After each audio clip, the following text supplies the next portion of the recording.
Kwigenekezo rya 18 ruheshi no mwaka ku munsi wa nyuma w'urugendo rw'umugwi w'abaririmbyi b'u Burundi aho bari bagiye mu gihugu kibanyi ca Tanzania gukora amasanamu y'indirimbo yahagize umubano mwiza hagati y'ivyo bihugu bibiri. Mu nzira bagaruka mu Burundi abaririmbyi bakaba baragendeye ubuserukizi bw'igihugu c'u Burundi mu ntara ya Kigoma ihana urubibe n'u Burundi. Kekenwa Jeremy haserukira u Burundi mu ntara ya Kigoma arashimira abaririmbyi ku gikorwa c'iteka baranguye. Icambere coco nuko nkenguruka kubona iyo ntumbero mwafashe ubwa mbere yamenyekanisha Uburundi, hanyuma biramenyekanisha ivyo bibanza ingenzi zishobora kugendera. Ni ikintu ciza cyane, ivyo bibanza nabyo bikabiriye mu Burundi no muri Tanzania.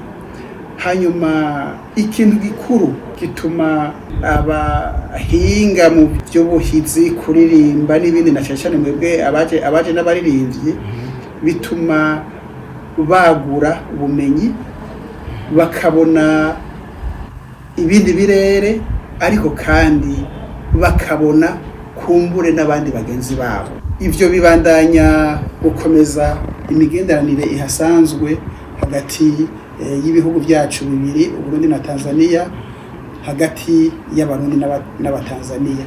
Bazishaka Donatien batazira Mr Polite umwe mu baririmbyi bari muri urwo rugendo arasaba ubuserukizi bw'u Burundi muri yo ntara gutegura ibikorwa bihuza abarundi baba muri yo ntara n'abari mu gihugu. Je nk'umuririmbyi ari muri no projet nifuza yuko ambasade y'u Burundi muri Kigoma nayo yotegura igiteramo kininiya coba agihuza abaririmbyi b'abarundi n'abarundi baba muri Kigoma ndetse nyine n'abanyagihugu baba muri Kigoma kugira ngo tubandanye ibi bintu byo kwerekana ko umubano mwiza uhari hagati y'u Burundi na Tanzania. Kuri ico Kekenwa Jeremy avuga ko ubwo buserukizi bugiye kwiga ico gisabo. Mu ntara ya Kigoma aba barundi benshi bakora imirimo itandukanye, kandi buri mwaka haratekanijwe inama ihuza indongozi zo mu ntara ya Kigoma hamwe n'indongozi zo mu ntara z'u Burundi zahana urubibe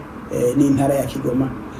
Ni iciyumviro ciza cyane yuko nk'abo baririmbyi nabo nyene uza gufasha kubera mu gihe hari haraba iyo nama mu bisanzwe ni igihe ciza cyuko abantu iruhande y'ivyo bikorwa vy'inama bihuza izo ndongozi hariho n'ibindi bikorwa bihora bikoreka cyane cyane nk'inkino z'umupira, haraza n'abavuzi b'ingoma.